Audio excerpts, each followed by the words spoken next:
The brush and pencil tools are your two choices for painting in Photoshop.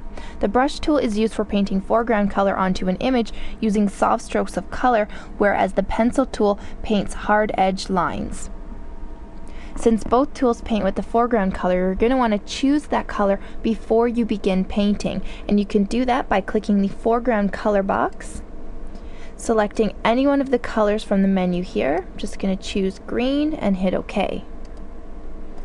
Next, you want to choose a brush type and a brush size from the drop-down menus.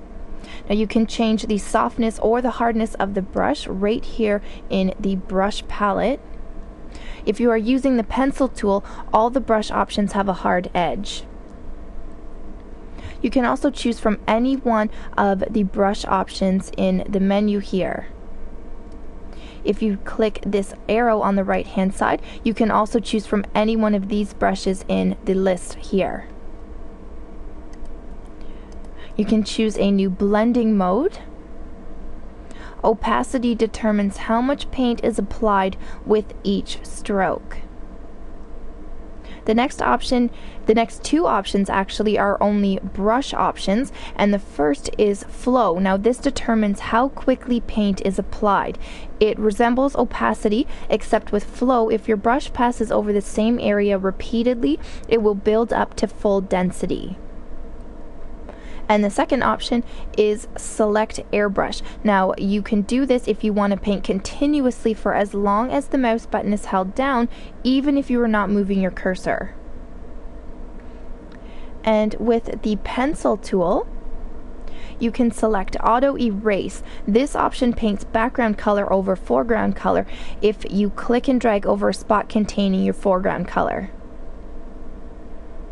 So all you have to do is just click and drag in your image to begin painting.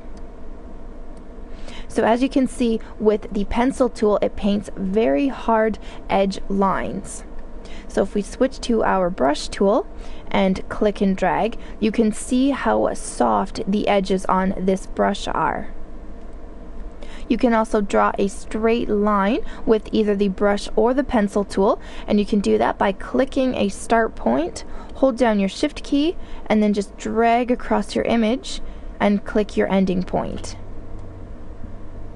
You can also access the brush dynamic options up in the options bar by clicking this little icon right here.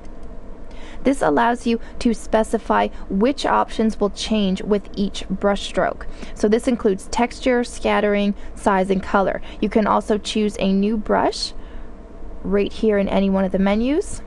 You can also change your master diameter of your brush here too.